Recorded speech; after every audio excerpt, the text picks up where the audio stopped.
Ibrahim Traore, जिनकी उम्र मात्र 37 साल है, दुनिया के सबसे युवा राष्ट्रपतियों में से एक हैं। सितंबर 2022 में उन्होंने एक सैन्य तख्तापलट के जरिए बुर्किना फासो की सत्ता संभाली थी, जब उन्होंने तत्कालीन अंतरिम राष्ट्रपति पॉल हेनरी सांडाउगो दमीबा को हटाया। ट्राओरे एक सैन्य अधिकारी हैं जिन्होंने माली में संयुक्त राष्ट्र शांति मिशन में हिस्सा लिया और बुर्किना फासो में जिहादी उग्रवाद के खिलाफ कई ऑपरेशनों में हिस्सा लिया। उनकी छवि एक साहसी, युवा और पैन अफ्रीकन नेता की है, जो थॉमस सांकारा जैसे क्रांतिकारी नेताओं की विरासत को आगे बढ़ा रहे हैं। नवंबर 2023 में ट्राओरे की सरकार ने देश की पहली सोने की रिफाइनरी शुरू करने की घोषणा की। यह रिफाइनरी सालाना 150 टन सोने को प्रोसेस करेगी। इसका मकसद है कि बुर्किना फासो अपने प्राकृतिक संसाधनों पर ज्यादा नियंत्रण रखे और कच्चे माल को विदेश भेजने की बजाय देश में ही रिफाइन करे। इससे सरकारी राजस्व बढ़ेगा और अर्थव्यवस्था को मजबूती मिलेगी।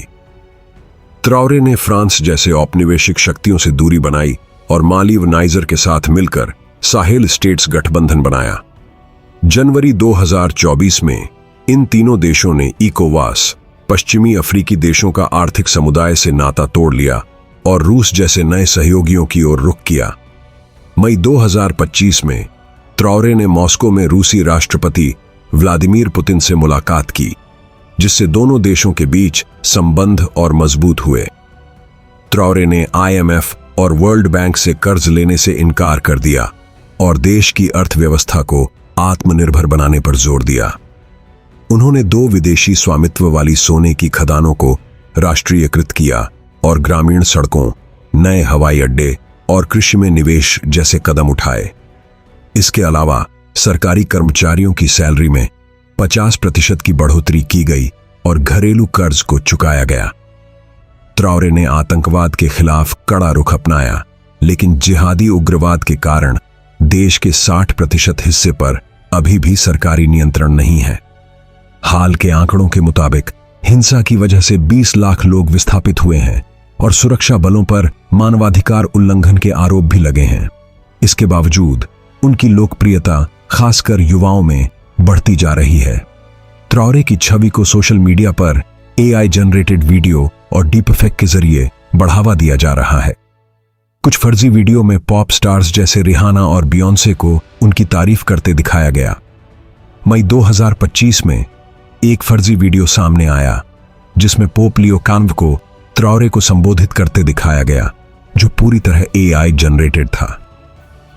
इब्राहिम ट्राओरे को अक्सर थॉमस सांकारा से जोड़ा जाता है, जिन्हें अफ्रीका का चे ग्वेरा कहा जाता है। उनकी पैन अफ्रीकन नीतियां, जैसे कि विदेशी हस्तक्षेप को खारिज करना और स्थानीय संसाधनों का उपयोग, युवाओं में जोश भर रही हैं। जनवरी 2025 में घाना में राष्ट्रपति जॉन महामा के शपथ ग्रहण समारोह में ट्राओरे को सबसे ज्यादा तालियां मिलीं, जो उनकी लोकप्रियता का सबूत है। हालांकि कुछ विश्लेषकों का कहना है कि उनकी लोकप्रियता का एक हिस्सा प्रचार और सोशल मीडिया की रणनीति का नतीजा है। ट्राओरे के सामने सबसे बड़ी चुनौती है देश में बढ़ती असुरक्षा। 2023 में उनकी सरकार ने 2024 तक लोकतंत्र बहाली का वादा किया था, लेकिन मई 2024 में राष्ट्रीय परामर्श के बाद उनकी सत्ता को 2029 तक बढ़ा दिया गया। इसके अलावा अप्रैल 2025 में एक कथित तख्तापलट की कोशिश को नाकाम किया गया, जिसके लिए ट्राओरे ने कोट डी आइवर पर आरोप लगाया। उनकी सरकार पर पत्रकारों और आलोचकों के दमन के भी आरोप हैं, जिससे उनकी छवि एक तानाशाह के रूप में भी उभर रही है। इब्राहिम ट्राओरे एक ऐसे नेता हैं जो अफ्रीका के भविष्य को फिर से परिभाषित करने की कोशिश कर रहे हैं। उनकी नीतियां और सुधार, चाहे कितने भी विवादास्पद हों, एक नए अफ्रीका की उम्मीद जगा रहे हैं। लेकिन सवाल यह है कि क्या वे अपनी क्रांतिकारी छवि को वास्तविक बदलाव में बदल पाएंगे? आप क्या सोचते हैं? कमेंट बॉक्स में अपनी राय जरूर बताएं। अगर आपको यह वीडियो पसंद आया तो लाइक करें, शेयर करें और चैनल को सब्सक्राइब करें। अगली वीडियो में फिर मिलेंगे, तब तक के लिए जय हिंद,